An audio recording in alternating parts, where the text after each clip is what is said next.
everyone, and welcome to this episode of Writers Infusion. I'm your host, Susan, and as you can see, we have a big group with us today. So let's start with the gang.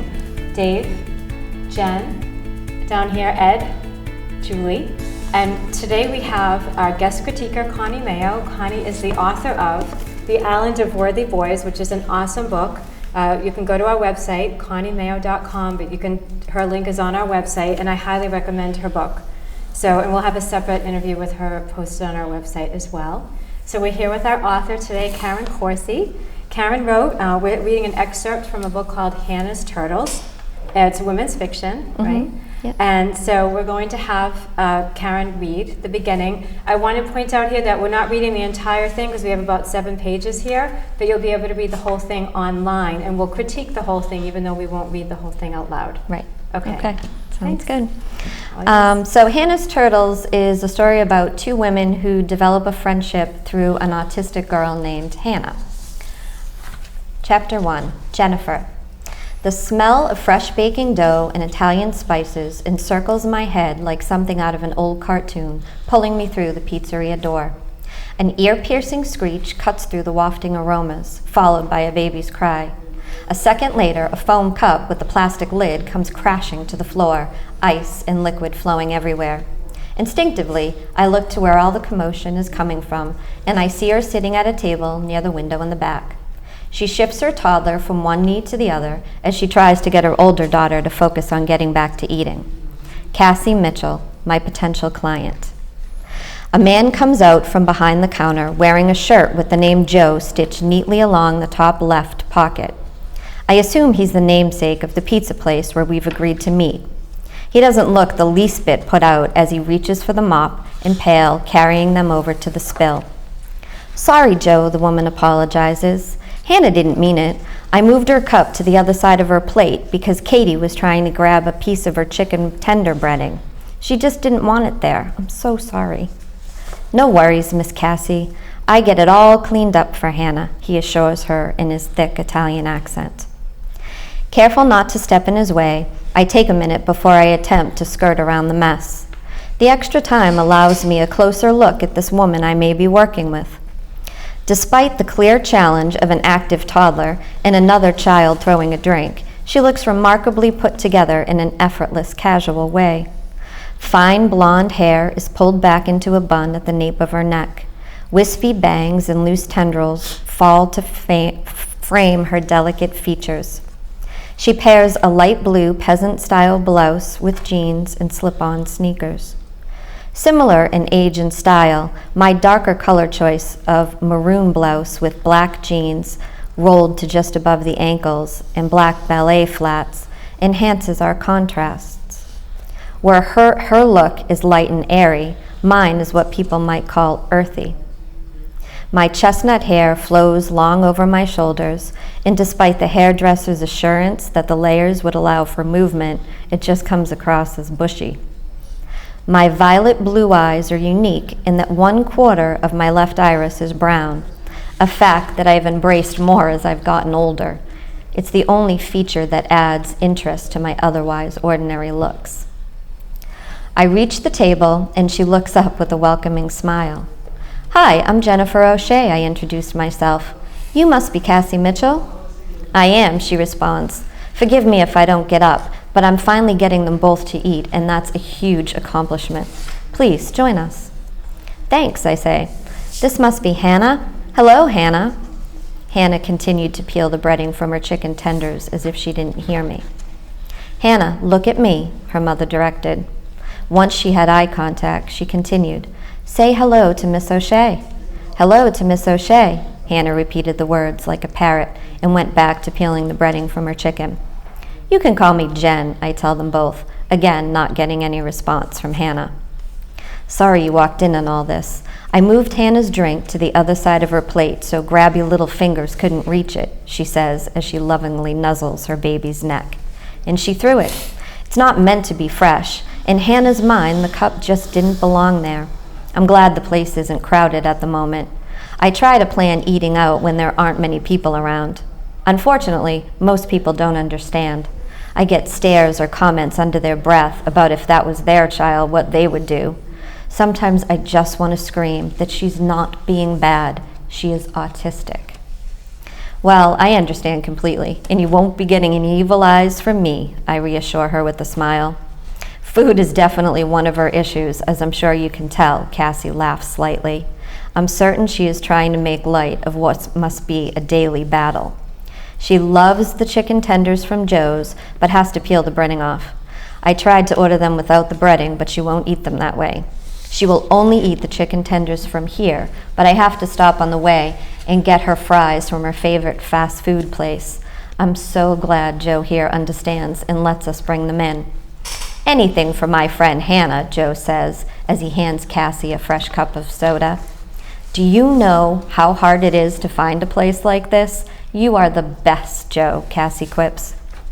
You be sure and tell all your friends how great we are here. It's good for business, Joe says in his all-professional-like way. But you can see in his eyes that he has a special place in his heart for this family.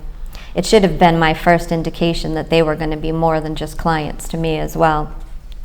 Is food a problem with this beautiful little one too? I ask, reaching my hand out to Hannah's younger sister. Did you say her name is Katie? Yes, this is Katie, and her food issues are almost as bad as Hannah's. Hopefully that's just a toddler thing that she will grow out of before she turns into a chicken tender herself. Cassie laughs for real this time. I remember when my daughter was that age. I thought she was going to eat baby cereal forever. She loved the stuff. Baby oatmeal, rice cereal, barley cereal, swirl a little applesauce in there, and she was in heaven. She would have it for breakfast, lunch, and dinner if it was her choice, I said. She still eats it every now and then, but has expanded her palate to include other foods as well. If Katie benefits from Hannah's eating plan, then you are truly going to be a sanity saver for this mom. How old is your daughter now? Cassie asked. My daughter Sarah is 5 and my son Cole is 8. They're great kids, but not without their own issues, I laughed. Does Hannah have any other brothers or sisters? No, just Hannah and Katie is plenty, Cassie replied. Does their dad live with you? I have worked with a wide variety of families, so I've learned to ask. Their dad does live with us, Cassie says hesitantly, but quickly adds, he's going to be away for a bit, though, for work, so it will just be us girls for now. I could tell by the catch in her voice and the quick change in her face that there was more to it than she let on. But as far as the information I needed, it was plenty for me to know that he would not be a part of our immediate training. I take mental note and don't pull out my yellow legal pad just yet. I want to get a feel for the family first. Other behaviorists like to gather all the facts and information in the first meeting. I understand that, but it's not how I like to work myself. I've always been a person that feels things out and will lead with my emotions and instinct. In many cases, personal life being a classic example, it can be self-inflictingly painful. It also happens to be what makes me very good at what I do. The children and their families that I work with are people, not cases. I like to get to know them and have them get to know me as well. If you make a connection with the family, they are going to be more willing to trust you when you ask them to do the hard stuff. In order to help these children, there is going to be plenty of the hard stuff to get through before it gets better. And it can get better. I believe this to my core, or I wouldn't be in this line of work. Home-based service is completely different than working with children in a school or center setting. You're entering the family's home, making changes to their routine, setting up the structure and schedules that are crucial for their child's success. These changes may not come naturally to them, and it's not easy to rethink all the details of daily life and adapt to their child's needs. If you make a connection, it helps make it a little easier for them. So how is Hannah with Katie? Do they interact much? I asked. For the most part, Hannah does her thing and Katie plays around her.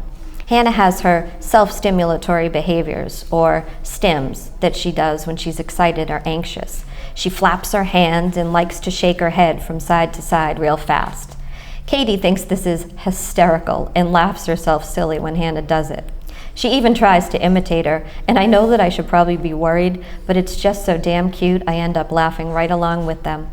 I start smiling myself just thinking about it, and I have truly made up my mind that I am going to like working with this family very much. Thank you. Thank you. Good job. Thanks. So I'll start. A couple of things I'll just point out to you and to everyone that I think it's a great setting for a story, for a good start, to have her walk in and meet them like this. It's a good atmosphere to start if it's a nice small setting. Do you know what I mean? It's not all spread out. So I really like that.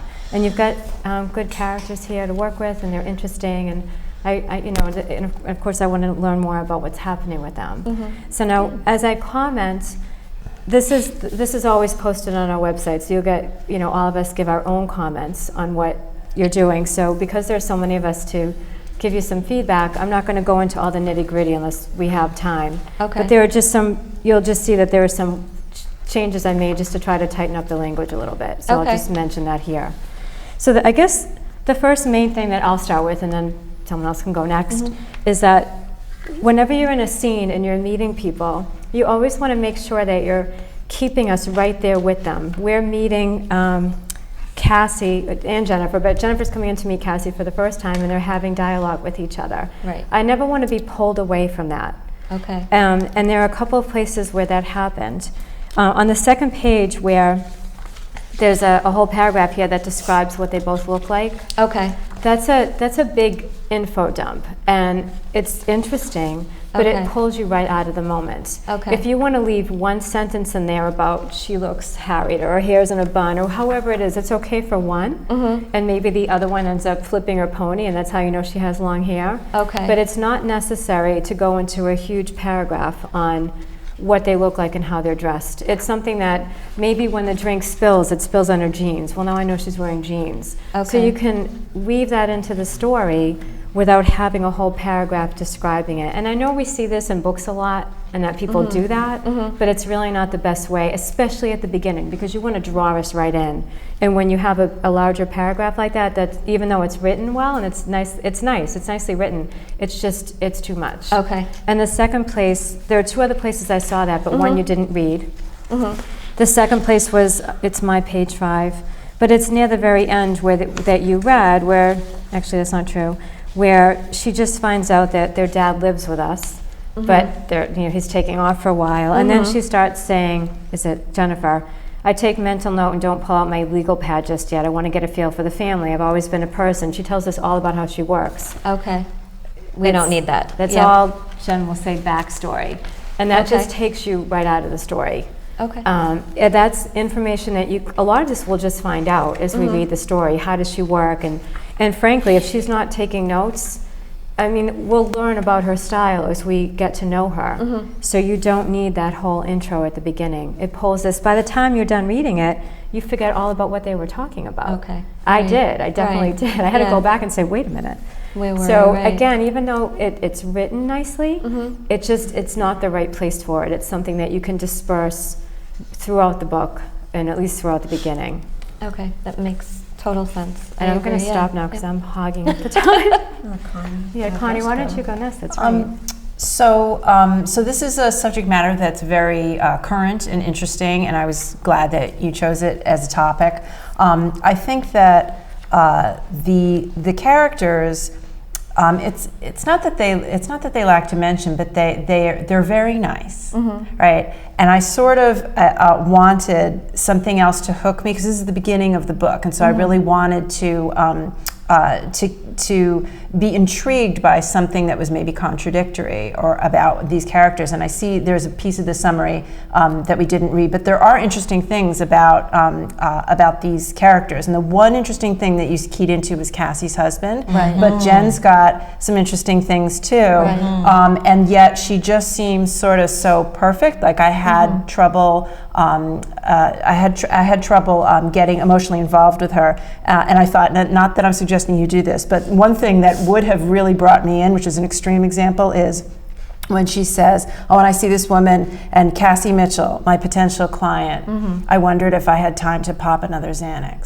Right? Now, you're not writing that story, but that's an example of, oh my God, there's this person who's this ABA and coming in, and she's like a prescription drug abuse, like, how's this going to work, right? And then you're just like, I can't wait to see the rest of this conversation. What's from her point of view. That's a great example. Okay. That's a really good point. And also, in the other like big overall comment that I had was I felt like there was a lot of detail about the exteriors, about what's going on, and sort of I think what they call the housekeeping, the sort of mechanics and dialogue. But there wasn't a lot about the interiors, about what's going on. And when you do sort of break away, as Sue said, to sort of get to do something to alternate for dialogue, and you don't want to have a whole chapter that's just complete dialogue. So you do want to break away for a narrative section.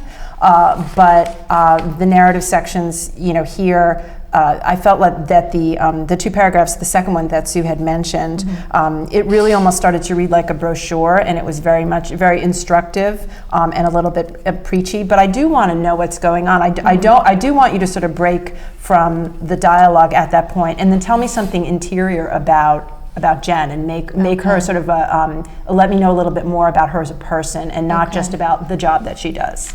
Okay. I agree. That's great advice. When you're talking about what they're like, whether she's pop and pills or what. Don't do that, though. No, I know. Yeah. But I got the meaning, right? Right.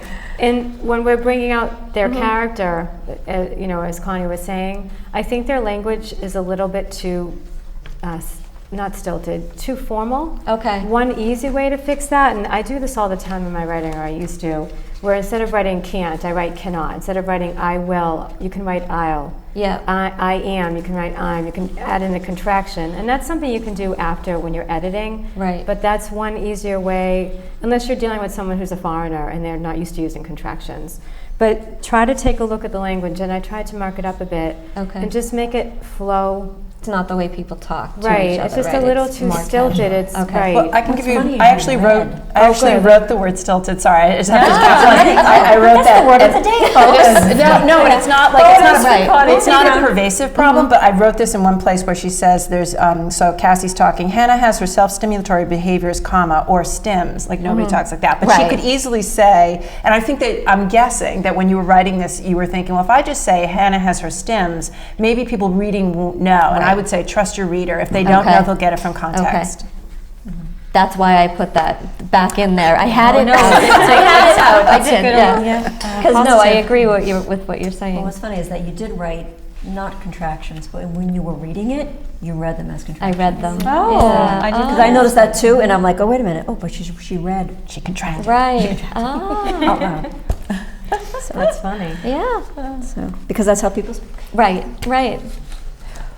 I agree wholeheartedly with what Sue said, so I will not repeat. But if I could take us to, first off, spot on. You must have a background in autism. Yes. You said off air, but tell again on air your Yes. your job. I'm an ABA therapist, and I work in a public school as well as do home-based services. Wonderful. great. So So this I've can for certainly years, educate yeah. people, and it's fascinating. And I'm a teacher. I've interacted with autistic kids, so I'm all over this. I just lost the second thing I wanted to say. But the first, if I could take you to page 1, ice and liquid were flowing. I thought maybe a better word, scattering, spilling, not splattering. They're splattering over the Okay. floor. And while we're there, Jen may have this in her notes, and I don't mean to step on your words, but Jen's very good about saying, don't look, don't hear. I heard something, I looked at something, but just go in. And so instead of instinctively, I look to where the commotion emanated from a table near the window, and then a young mother was sitting there, because we haven't Okay. met her yet. Right. And not just she, but a young mother was sitting there. And then we're drawn in with her. Okay. But this is my second point. I'm sleep deprived. While I'm talking about drawn in, you do home base, and this character does home base. Why is this not a home meeting? Would that not have been more comfortable for Hannah to be in her own setting rather than a restaurant? I like that it's in a restaurant. Joe seems very agreeable. It's good to know that Hannah has her specifics about food she eats and what she can bring in, and that they eat at a quiet time. That's perfect. But maybe having it start at the home. Do you do that? Start at the home when you first meet You can do someone? either. You can do either. Yeah. So that the Actually, it child makes is me off. wonder, I mean, is there something going on at home, like with the father, that they don't want to be at home? And if Which there would be is, cool. Yeah. if there is, that might be a Yes. point. She had requested that we meet here, not at the home. I found it What's odd up with that- that? Right. Oh, that's right. good. You know, Okay. Something like that. I wish I thought that's good. And what are David's crimes? And you don't need to tell us now, will we know? Are they Yes. crimes against himself, against others? Beautiful. Right. You'll really reveal. Good. One quick thing I'll point out too is I noticed a lot of tense changing. Yes. Yes. So if Okay. you're saying says This versus is present said, tense. You got to stick with present. but sometimes it's not present. Yeah. No, I know. Right. But, Right. but most Right, of but it it's is mostly present tense. I Right. think you want to stick. You It want has to do to the be entire consistent. novel present tense, right? Yeah. Yes. Okay, so Or yes, she can she's in decide the that, moment. right? When it's Jennifer speaking, it's in first person, and when it's Cassie, it's in third person. Yeah, that's So different. that's a little bit of a change Yeah. Huh. Right. So that's Between past the tense. two. Have you That's seen fine. that done? I'm sorry? Have you seen that done? Yes. First Oh. and third. Yeah. huh? I actually wrote a novel like that myself. Oh, you did? Okay. He's more than seen it done. But even if, because Karen has Jennifer and Cassie alternating, is that through the whole book? Yes, each chapter has a point of view from Jennifer and Yeah. from Cassie. So you can do that with the same, with So different some of the characters and- alluding of what's going on with Cassie's husband is when her voice comes up. Uh-huh. But I think you're right. I think Jennifer's part was almost too long compared to Cassie's part in this first I chapter, don't for know, a but it's first too long. It's chapter. not too long. Yeah. I just meant that there were a couple of passages that were too Right, that long. were too, But I didn't too think the much. section I don't was think too there's a Okay. hard and No. fast Okay. rule. for- Right. That's fine. But it's funny that the sections that you did talk about were ones that I had questioned myself. Oh, good. And I was On having the same page. trouble trying to figure out where to. Someone had said I needed to describe these women. What do they look like? Tell me. And I was thinking that, well, maybe people could create what they looked like themselves. So originally I didn't have in what they looked like at all. You can just But- give a hint. Okay. It doesn't have to Okay. be- And you can Right. blend it in. that's As I Yes. said, you know, somebody touches their blonde hair. Right. You know, Okay. somebody adjusts her Ponytail. blouse. Yes. You know. But the Okay. detail about the quarter of her left iris, unless that's really important right here, I would put that in later. And if it's not important at all. Yeah, it leave it in. really was just more to add Okay. to. Okay. One thing that I wanted to point out is that there are places in here that you can simplify things, and I've marked them. Okay. In other words, you're using a lot of words to say something that could actually be expressed more simply. And also when you're doing dialogue tags, like who says what, you can just say says. Okay. You know, you don't have to say quips and reply. Harry and, Potter. Okay. you know, Okay. all of that kind of stuff. The reader just automatically through goes it. by, okay, Okay. she said this, fine. And sometimes you can just leave them off. I mean, there's only two characters here. They're Right. going back and forth. Right. So, you know, some of them you can leave off. Okay. Good. Have you read Lisa Genova? She's originates from the cake. Or- Yeah, now I forget the name of the book. I mean, she wrote one book about a child who has autism. I It was think I really- did. I think I Okay. did read it. Because that's a good. I was Was thinking it- Rules and the Curious Incident of the Dog, the nighttime. Oh, yeah, is that too one I've long. read too, I yeah. just thought I'd mention. Yeah. I wrote it down. So can I talk about the chicken breading? Yeah. I really like that detail because it seems very real, like you can't Yes. make this stuff up, so it definitely belongs in here.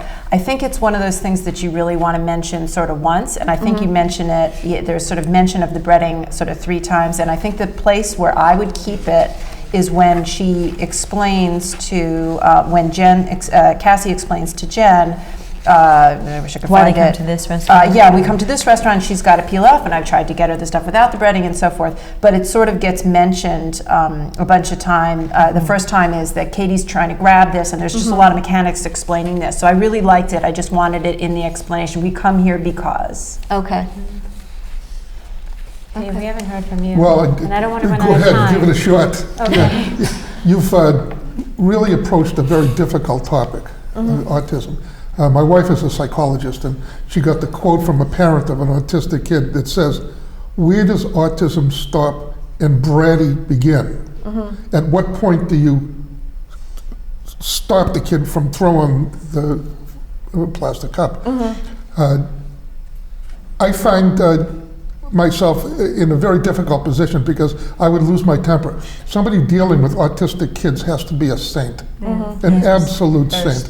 They have to have patience and beyond. Now, getting to that point, I'm not sure I understand what the arc of this story is.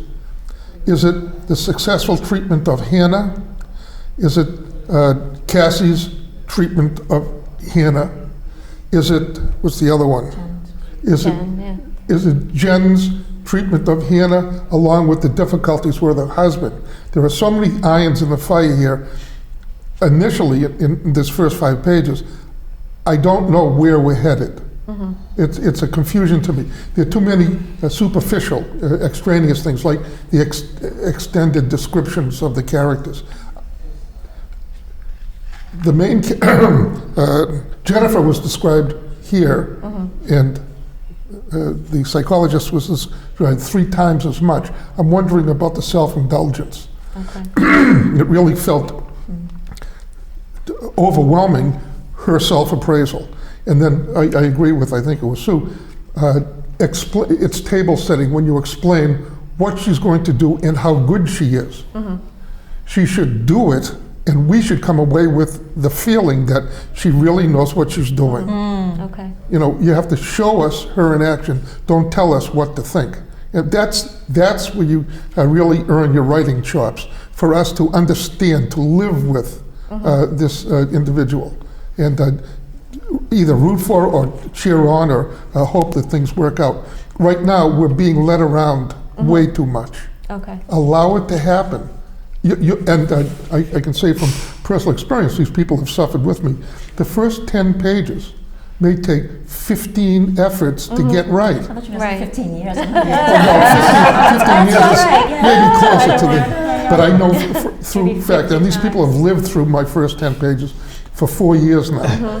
I'm gonna, so the first 10 pages are the key to, the first 10 pages are the key, and I understand you're really working at it, and good luck. And again, in the first 10 pages, I should know, first 5 pages, I should know where the book is going. Okay.